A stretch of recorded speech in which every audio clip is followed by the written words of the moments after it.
Auzubillahiminash-shaytanir-rajim. Bismillahir-rahmanir-rahim.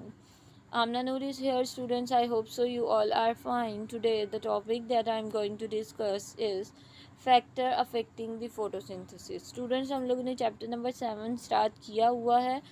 हम लोग already काफ़ी ज़्यादा टॉपिक्स इसके क्लियर कर चुके हैं. हम लोगों ने जो आज के टॉपिक से रिलेटेड है, हम लोगों ने photosynthesis, mechanism of photosynthesis, role of chlorophyll and light already discuss कर लिया है. आज हम लोग डिस्कस करेंगे फैक्टर अफेक्टिंग द फोटोसिंथेसिस. बच्चों, ऐसे इन्वायरमेंटल फैक्टर्स जिनकी एब्सेंस या फिर जिनकी डेफिशिएंसी यानी कमी की वजह से मेटाबॉलिक रिएक्शन कम हो जाए, उसे हम लोग क्या कहते हैं, limiting factor for that reaction. हम लोग बेसिकली देखेंगे उन फैक्टर्स को जो कि अफेक्ट करते हैं फोटोसिंथेसिस को. ठीक है. और बच्चों, उन फैक्टर्स को हम क्या कहेंगे, ये क्या है, लिमिटिंग फैक्टर्स हैं. ठीक है.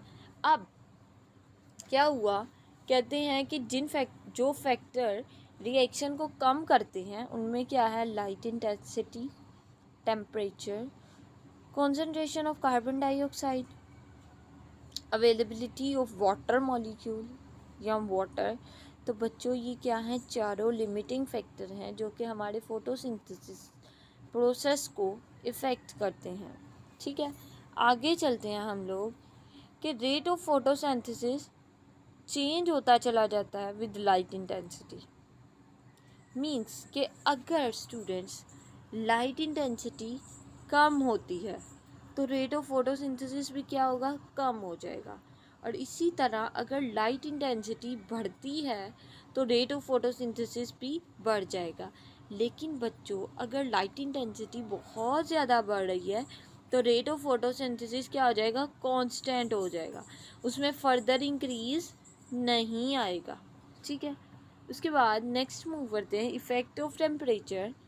रेट ऑफ फोटोसिंथेसिस बच्चों टेम्परेचर से भी बहुत ज़्यादा इफ़ेक्ट होता है. मतलब ये कि अगर टेम्परेचर कम हो रहा है तो रेट ऑफ फोटोसिंथेसिस क्या हो जाएगा, कम हो जाएगा. इसी तरह अगर टेम्परेचर बढ़ रहा है तो रेट ऑफ फोटोसिंथेसिस क्या होगा, बढ़ेगा, लेकिन एक स्पेसिफिक रेंज तक.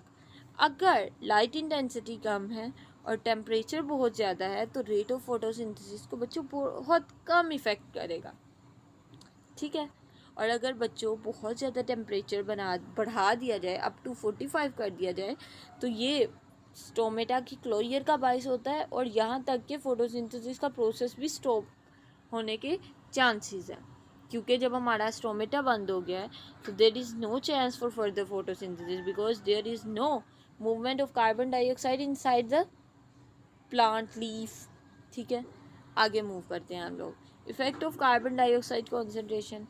बच्चों, कार्बन डाइऑक्साइड की कॉन्सेंट्रेशन अगर बढ़ेगी तो फोटोसिंथेसिस ऑटोमेटिकली बढ़ेगी, क्योंकि हमें पता है फोटोसिंथेसिस में क्या होता है, कार्बन डाइऑक्साइड और वाटर मॉलिक्यूल बाइंड करते हैं in the presence of sunlight और वो क्या बना देते हैं, ग्लूकोज मॉलिक्यूल बना देते हैं. So automatically if there is increase in carbon dioxide तो क्या होगा कि हमारा जो फोटोसिंथेसिस का प्रोसेस है वो भी क्या हो जाएगा, बढ़ जाएगा.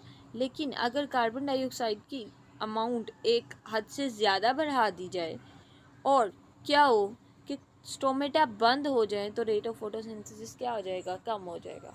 सो स्टूडेंट्स, ये था हमारा फैक्टर्स जो कि लिमिट करते हैं फोटोसिंथेसिस के प्रोसेस को. तो student, if there is any problem you can ask in the comment section. Thank you so much. Allah हाफिज़.